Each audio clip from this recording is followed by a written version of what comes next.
એક વખત બાદશાહ અકબર સવારના ઉઠીને પોતાના ઝરૂખામાં ઊભા હતા.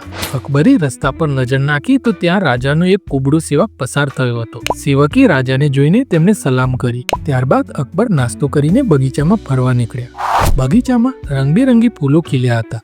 તેમાં એક ગુલાબના છોડ પર સુંદર મજાનું ગુલાબનું ફૂલ ખીલ્યું હતું. અકબરને ફૂલોમાં ગુલાબ સૌથી વધુ પ્રિય હતું. ગુલાબનું ફૂલ જોઈને અકબરનું મન લલચાયું. તેણે ફૂલ તોડવા હાથ લંબાવ્યો, પરંતુ અકબરને ગુલાબનો કાંટો આંગળીમાં ચૂબ્યો. તેની આંગળીમાં ખૂબ લોહી નીકળ્યું. આ જોઈને તેના સેનાપતિએ અકબરને પૂછ્યું, બાદશાહ સલામત, આજે સવારે તમે જરૂરથી કોઈ અપશુકનિયાળનું મુખ જોયું હશે. તેના કારણે તમારી આંગળીમાં કાંટો ચૂબ્યો. અકબરે વિચાર કરીને કહ્યું, હા, સાચી વાત છે. આજે મેં સવારમાં કુબડા સેવકનું મુખ જોયું હતું. તે અપશુકનિયાળ છે.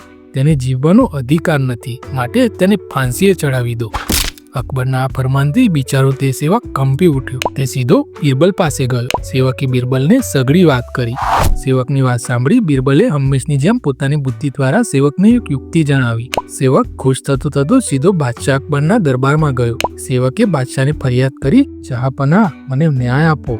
તમે જે રીતે સવારમાં મારું મુખ જોયું હતું, તેમજ મેં પણ એક વ્યક્તિનું મુખ જોયું હતું. તેના અપશુકનથી મને પણ આજે આપણે ફાંસીની સજા કરી છે. માટે મેં જેમનું મુખ જોયું હતું તેને પણ સજા કરો.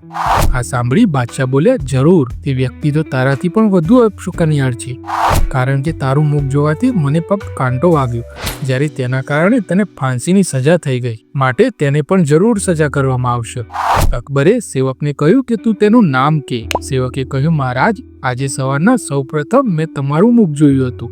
આ સાંભળી બાદશાહ વિચારમાં પડી ગયા. થોડીવાર વિચાર કર્યા બાદ પોતાની ભૂલ સમજાણી. અકબરે વિચાર્યું, આ યુક્તિ પાછળ જરૂરથી બિરબલનો હાથ હશે. તેમણે સેવકને ઇનામ આપી. ખરી હકીકત જાણ્યા બાદ બિરબલની બુદ્ધિના વખાણ કરી તેને પણ ઇનામ આપ્યું. બાદમાં બાદશાહે રાજ્યમાં ફરમાન કર્યું કે કોઈ પણ વ્યક્તિ શુકનિયાળ કે અપશુકનિયાળ હોતા નથી. તો મિત્રો, વાર્તા સારી લાગે તો લાઈક કરજો, ચેનલને સબસ્ક્રાઇબ કરજો. મળીશું બીજા વિડીયોમાં. જય હિન્દ, જય ભારત, જય જય ગરવી ગુજરાત.